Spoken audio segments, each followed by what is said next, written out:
Uma operação de poucos minutos, 47 segundos para ser exato, precisa, cirúrgica e espetacular. O tipo de operação que faz inveja a todos os líderes mundiais, a todas as potências, a todos os estrategistas militares que estudam o exercício do poder no século XXI. Mas no tabuleiro global, nada é pequeno, nada é isolado e nada acontece sem consequência. Cada movimento gera reações, cada ação militar desencadeia cálculos políticos em dezenas de capitais ao redor do mundo. Cada demonstração de força recalibra o equilíbrio de poder que mantém este planeta funcionando. Venezuela, janeiro de 2025.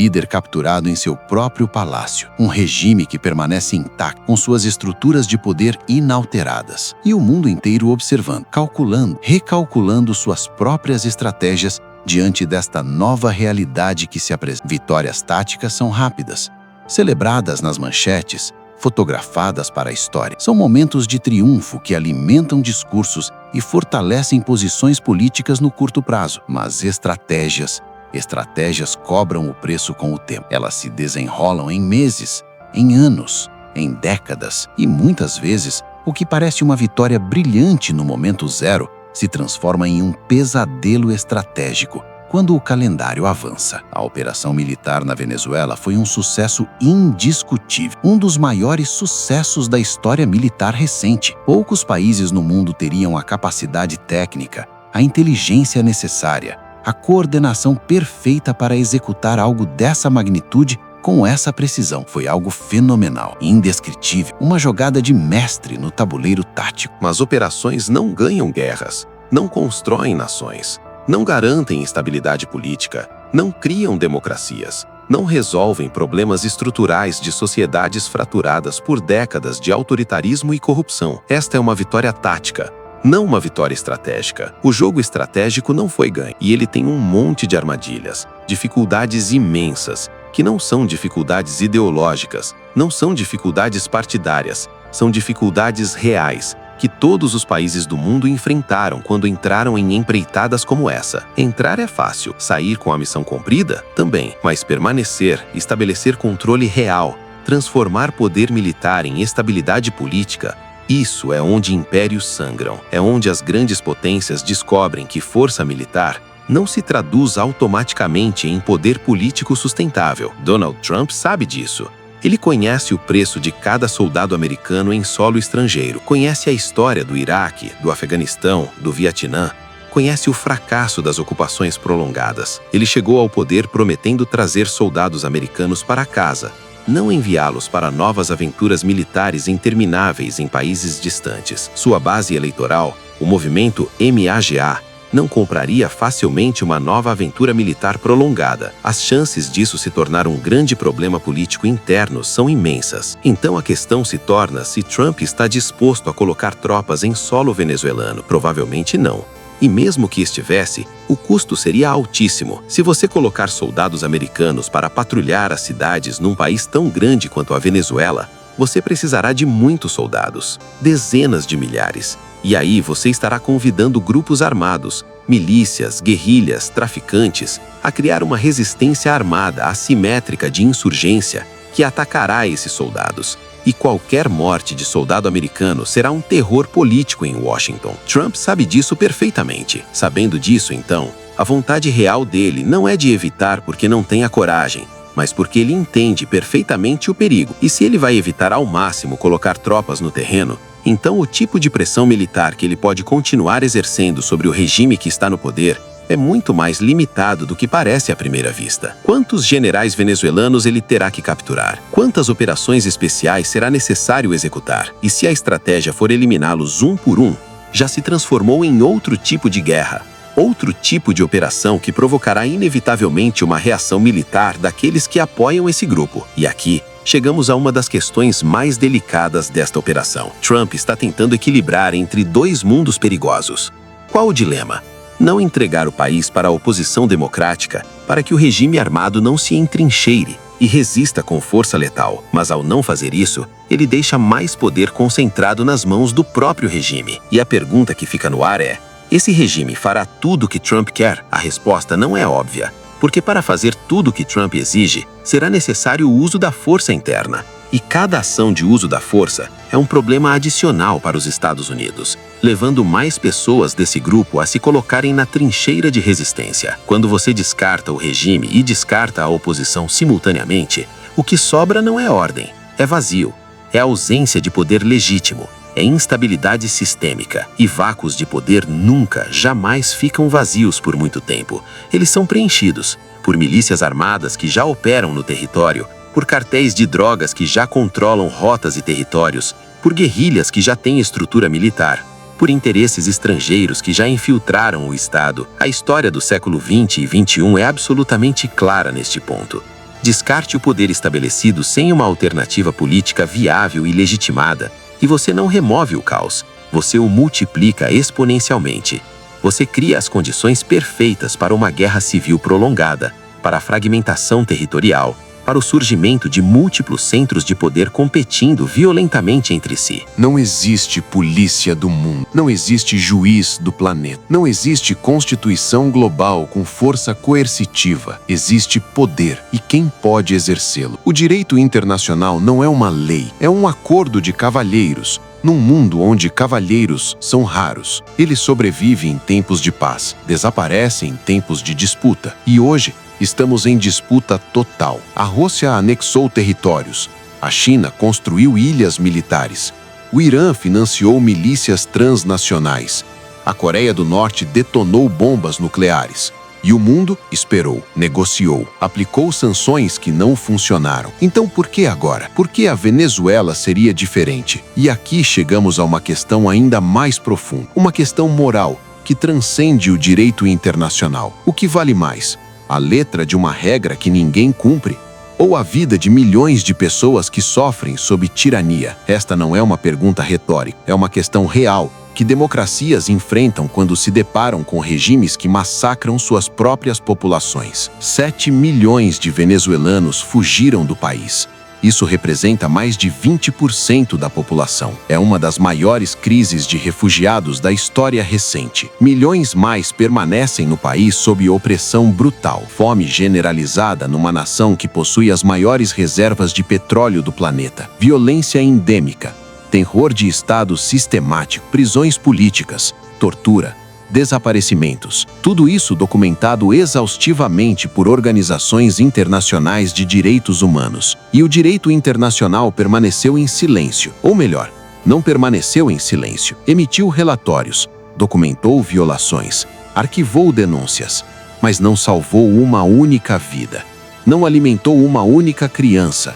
Não libertou um único prisioneiro político, porque o direito internacional, em sua forma atual, não tem capacidade de salvar vidas, apenas de registrar quando elas são perdidas. Então a questão moral persiste. Quando o direito internacional falha em proteger milhões de pessoas de um regime narcoterrorista, qual é a obrigação moral das democracias? Permanecer sentadas, respeitando normas que ninguém mais respeita, ou agir, mesmo que isso signifique violar essas mesmas normas? Nem toda decisão é confortável. Algumas são escolhas entre males, e algumas são simplesmente inevitáveis, quando a alternativa é assistir passivamente ao sofrimento em massa. Mas há outra dimensão nesta história que não pode ser ignorada. Uma dimensão geopolítica que transforma a Venezuela de um caso regional em uma peça do tabuleiro global. Porque enquanto o mundo democrático discute princípios abstratos de direito internacional,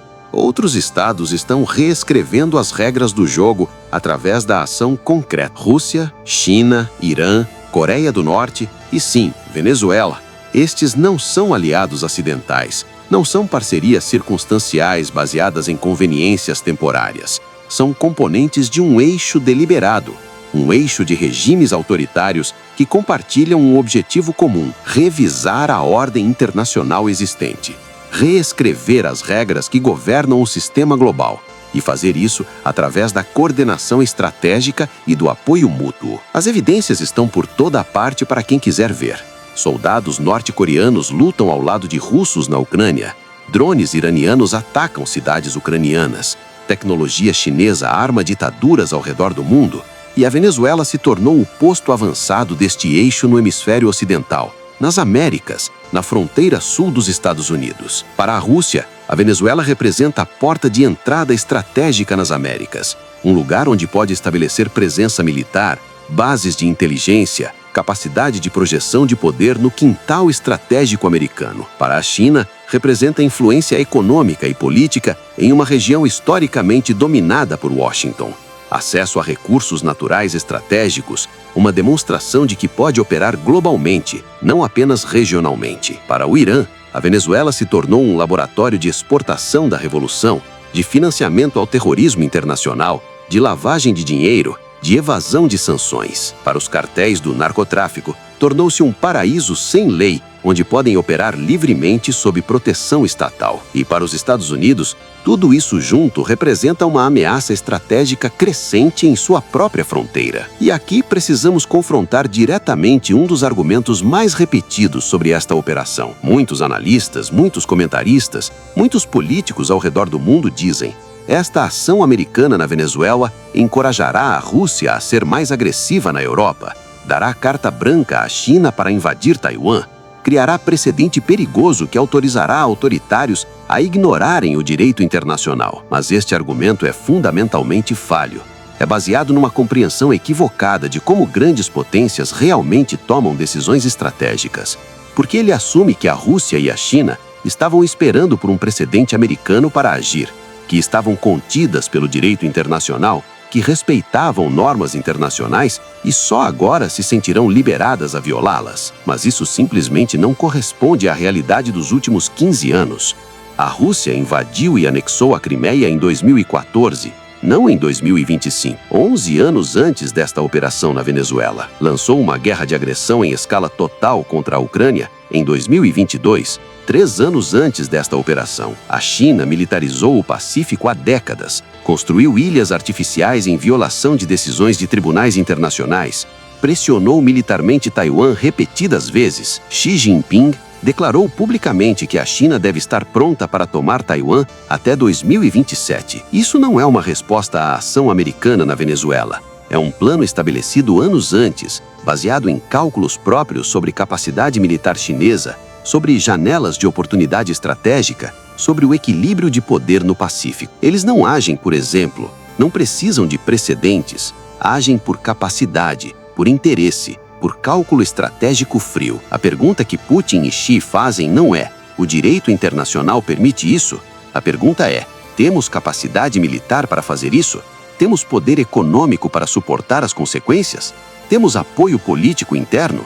Temos aliados internacionais que nos protegerão de retaliação? Quando as respostas a essas perguntas forem sim, eles agirão, com ou sem Venezuela, com ou sem precedente americano, porque é assim que grandes potências operam num sistema internacional anárquico, sem autoridade superior.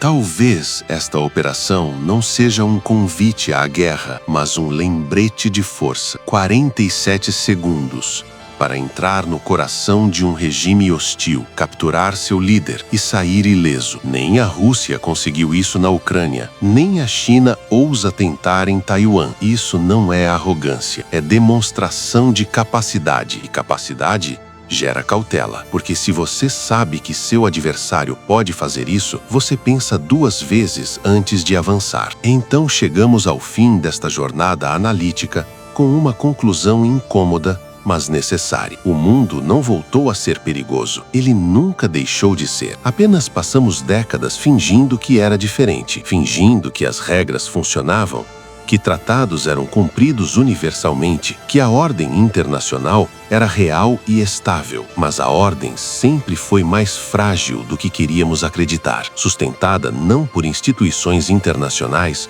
ou por força do direito, mas por distribuição de poder entre grandes potências. Quando essa distribuição estava relativamente equilibrada e estável, as regras pareciam funcionar, não porque eram regras verdadeiras, mas porque nenhuma potência tinha interesse ou capacidade de desafiá-las abertamente. Mas quando o poder começa a mudar de mãos, quando novas potências emergem e antigas potências declinam, quando há competição real pela própria configuração da ordem mundial, essas regras se revelam pelo que sempre foram: acordos voluntários que existem apenas enquanto os poderosos permitem que existam. Trump não quebrou o direito internacional. A Rússia quebrou quando invadiu a Ucrânia. A China quebrou quando militarizou mares disputados. O Irã quebrou quando exportou terrorismo. A Coreia do Norte quebrou quando desenvolveu armas nucleares. Trump apenas revelou publicamente o que já era verdade há anos, que o direito internacional já estava quebrado, que já não funcionava, que já havia se tornado retórica vazia repetida em discursos,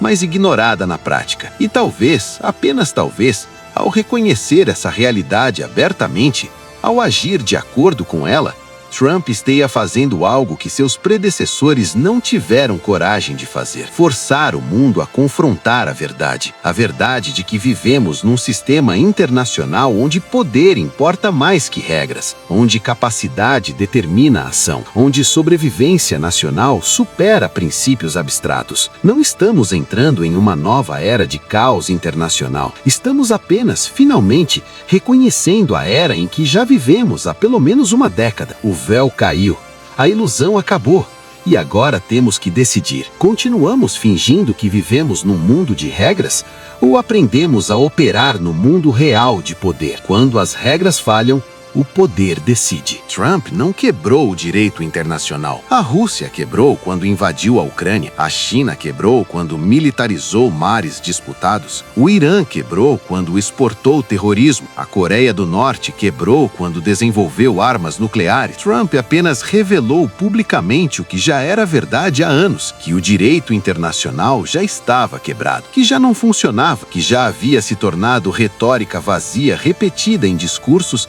mas ignorada na prática. E talvez, apenas talvez, ao reconhecer essa realidade abertamente, ao agir de acordo com ela, Trump esteja fazendo algo que seus predecessores não tiveram coragem de fazer: forçar o mundo a confrontar a verdade de que vivemos num sistema internacional onde poder importa mais que regras, onde capacidade determina a ação, onde sobrevivência nacional supera princípios abstratos. Não estamos entrando em uma nova era de caos internacional. Estamos apenas, finalmente, reconhecendo a era em que já vivemos há pelo menos uma década. O véu caiu, a ilusão acabou, e agora temos que decidir: continuamos fingindo que vivemos num mundo de regras ou aprendemos a operar no mundo real de poder? Quando as regras falham, o poder decide.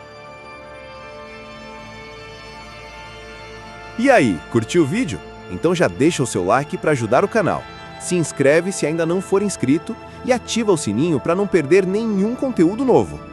Aqui do lado tem outros vídeos que você com certeza vai gostar. É só clicar e continuar maratonando. Obrigado por assistir até aqui e nos vemos no próximo vídeo.